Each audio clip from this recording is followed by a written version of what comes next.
Vous êtes toujours dans Culture Média en compagnie du chanteur, guitariste, compositeur Son Severino. On parle de son album Les Deux Doigts dans la Prise.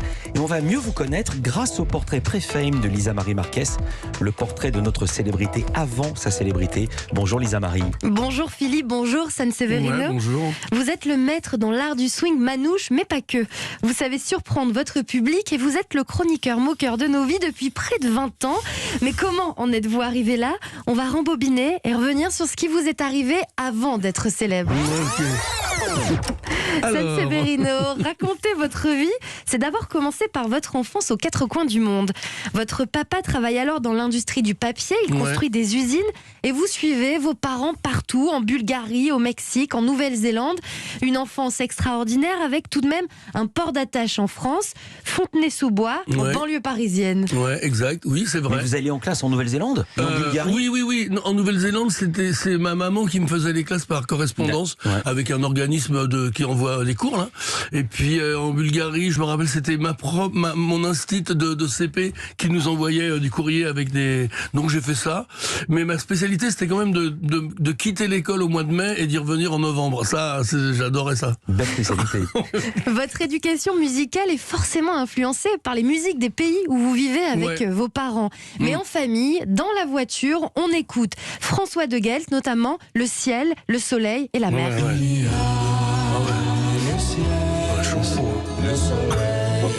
Ouais, mes parents ils chantaient ce truc-là quand j'étais petit en voiture. Et vous l'aimez toujours cette chanson? C'est une chanson de honte? C'est un peu des deux. C'est-à-dire là j'ai des espèces de frissons parce que ça m'a toujours rendu mal à l'aise. Et je vais vous dire pourquoi. Parce que François de Guelt à ce moment-là, il chante avec zéro distance. C'est-à-dire il fait When he was right. Il chante comme ça, là, avec tout son cœur et son amour au premier degré total. Et ça c'est pas bien? Bah si, c'est hyper bien. Mais ça me gêne. Ça me gêne. Je sais pas pourquoi ça m'a gêné. Ah, c'est trop proche. C'est trop. Ouais. Donc ça me fait un peu genre. Pourquoi le mec il rigole pas un peu? Bon alors sortons de là alors. On va pas le mettre mal à l'aise. Je vais pleurer dans une seconde. On va écouter autre chose. Une autre chanson va beaucoup compter. Cette chanson, c'est Les Marionnettes de Christophe. Moi, je construis des marionnettes. Donc là, on est un peu moins dans la réalité.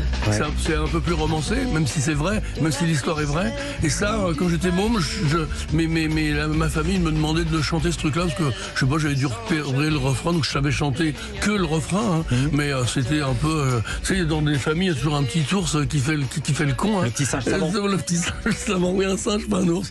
Et puis voilà, donc je chantais ce truc-là et puis. Et vous la reprenez parfois en concert? Non, jamais. C'est une bonne idée. Ah merci. Non, mais je vais y penser. Parce que votre combo, ça peut déménager. Ah mais oui, absolument. Oui, en plus c'est bien. En plus c'est une grosse poésie là-dessus. Puis, La passion qui naît dans votre enfance est celle du vélo. Une histoire d'amour qui commence lorsque vous démontez les garde-boue de votre vélo pour les customiser. On vous offre ensuite un vélo de course et vous vous retrouvez dans un club. Vous êtes piqué par le virus, vous courez en cadet, junior et senior au stade de l'Est Pavillonné et à Fontenay-sous-Bois. Et vous notez méticuleusement sur un cahier vos courses et vos résultats. Ouais, je l'ai retrouvé il y a pas longtemps ce cahier là. Et je l'ai et c'est marqué aujourd'hui largué ou alors abandon au 4e tour. Alors j'ai mon dossard qui est scotché sur la page d'en face. Puis des fois je dis super course, il a plu, etc. Je fais des espèces de remarques comme ça. Bon, je l'ai pas beaucoup, j'ai fait 3-4 saisons. Et il y a des victoires ou pas? Non, j'ai jamais gagné. Vous vous initiez aussi au théâtre. En classe de neige, vous créez avec vos camarades une pièce dans laquelle vous jouez un personnage avec un plâtre et vous décidez de vous plâtrer pour de vrai, pour les besoins de la pièce. Ouais, ils m'ont plâtré en vrai. Dans le spectacle, il y avait des bandes plâtrées là, dans l'eau, etc. Et puis donc la scène c'était le plâtrage. Puis ils me l'ont fait en vrai, ça a séché et tout. J'avais rien de cassé, mais un plâtre. Mais j'étais quand même plâtré. À l'âge de 14 ans, vous assistez à votre premier concert à l'Olympia. Jusque-là, vous ne connaissez que les concerts de musique tzigane dans les restaurants en Bulgarie.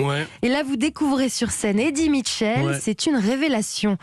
Mais côté orientation de Son Severino, vous voulez d'abord devenir cuisinier sur un bateau. Alors vous faites l'école hôtelière avant de vous rendre compte. Non, c'est moi qui. Oui, bien sûr. Ah non, je me permets. Les infos sont exactes. Non, les infos sont exactes. Mais quand j'entends ça, je me dis mais pourquoi je voulais bosser sur un paquebot? Cuisinier sur un bateau. Le pire truc pollueur de toute la terre, c'est les paquebots. Et moi, je me cuisinais dessus n'importe quoi. Mais je savais pas. Je croyais que c'était des paquebots à voile. Vous vous formez finalement au théâtre, à la Commedia dell'arte et à l'art du clown.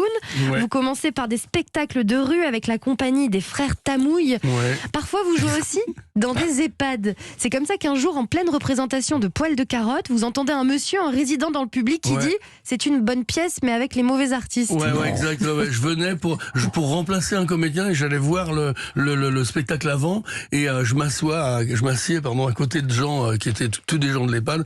Et puis là, il y a un gars qui dit à sa femme avec hyper fort parce que je suppose qu'elle était sourde. Il dit c'est un bon spectacle, mais c'est des mauvais acteurs. Et je pense à ceux qui étaient sur scène que tout le monde a entendu à ce moment-là. Là. Ça met un froid quand même. Sanseverino, vous vous initiez aussi seul à la guitare en empruntant celle de votre colocataire. Ouais. Puis vous en achetez une, Opus, et vous apprenez aussi à jouer de cet instrument en vous attachant les doigts avec un élastique grâce à Django Reinhardt. Ouais.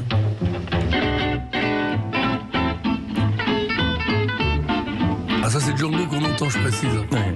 C'est pas vous, mais c'est Django. Non, oui, mais c'est vrai, comme Django il avait les mains handicapées, il avait ces deux doigts là, l'annulaire et le tout petit là, c'est l'auriculaire. Il avait ces deux doigts là handicapés, donc il jouait que avec deux doigts et son pouce, mais il avait pas des doigts, Django il avait des merguez. C'est des immenses trucs.